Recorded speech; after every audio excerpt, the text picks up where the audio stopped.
Question कैसे पूछा जाता है कि ऊष्मा की सबसे चालक धातु बताइए और ऊष्मा की कुचालक धातु बताइए। तो ऊष्मा की सबसे चालक धातु तो होती है चांदी, यानी अगर ऊष्मा सबसे पहले कौन सी धातु ग्रहण करेगी? चांदी। तो देखिए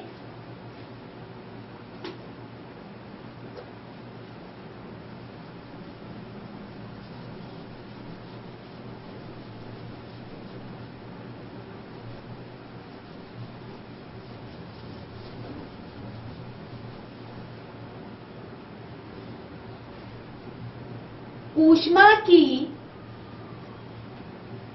सबसे चालक धातु यानी सबसे ज्यादा जिसमें ऊष्मा पहुंचे वो कौन सी कहलाएगी? चांदी। ऊष्मा की सबसे चालक धातु चांदी, और इसी के साथ सोना। चांदी को वही ए और जी, और दूसरा ले लेते हैं सोना,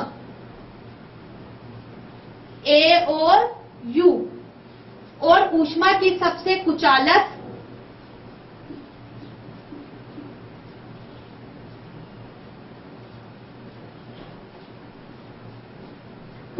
का मतलब होता है कि ऐसी धातुएं जिसमें ऊष्मा नहीं पहुंच सके। कुचालक जो होती है वो होती है लेड, पीबी, इसको बोलते हैं लेड। और दूसरी हो जाएगी मरकरी, इसको बोलते हैं Hg।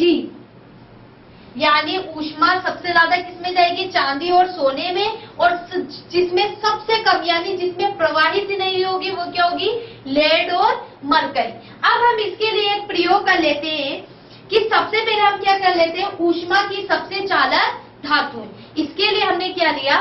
कॉपर और एल्युमिनियम के तार ले लिए। प्रयोग,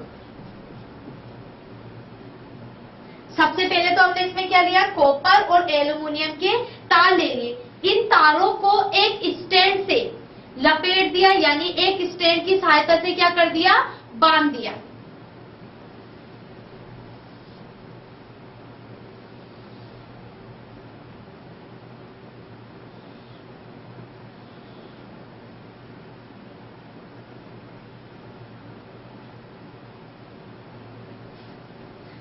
तो सबसे पहले तो हमने ये क्या ले लिया? कॉपर का तार,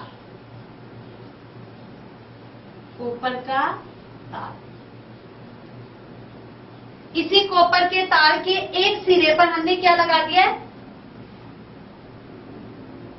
मोम। क्या लगा दिया इसके एक सिरे पर? मोम। अब हमने इसी सिरे के पास क्या ले गए? मोमबत्ती।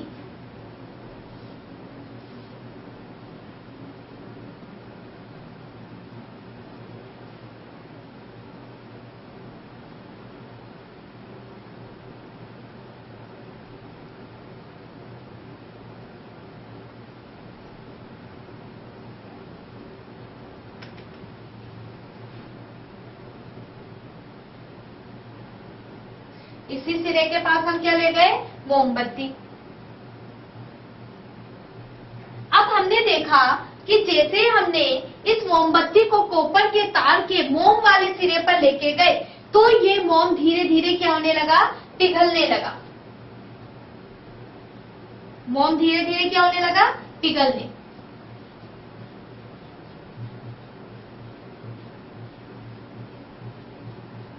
तो इस प्रयोग से हमने क्या निष्कर्ष निकाला? अब ये मोम क्यों पिघला था? क्योंकि कॉपर के तार ने क्या ली? ऊष्मा ग्रहण करी, जिसके कारण कॉपर का तार क्या हो गया? गर्म हो गया, और इस गर्म होने के कारण ही मोम क्या होने लगा? पिघलने लगा। अतः इस प्रयोग से निष्कर्ष निकलता है कि धातुएं ऊष्मा की क्या होती है? सुचालक। लेकिन लेड और मरकरी को छोड़कर बाकी सभी जितनी भी धातुएं प्रकृति में पाई जाएंगी वो ऊष्मा को क्या कर लेंगी? ग्रहण। अब हम बात करते हैं एक्वा रेजिया। क्वेश्चन पूछा जाता है कि बताइए सोने व चांदी को गलाने के लिए किस यौगिक को काम में लिया जाता है? तो सोने और चांदी को गलाने के लिए एक्वा रेजिया नामक यौगिक को काम में लिया जाता है। अब एक्वा रेजिया बना कैसे, तो इसको बनने का तरीका देखिए।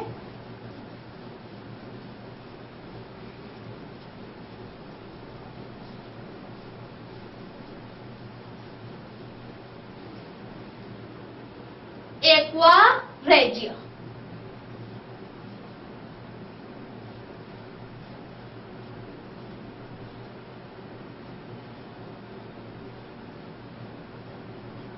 किसके काम में आएगा, सोने और चांदी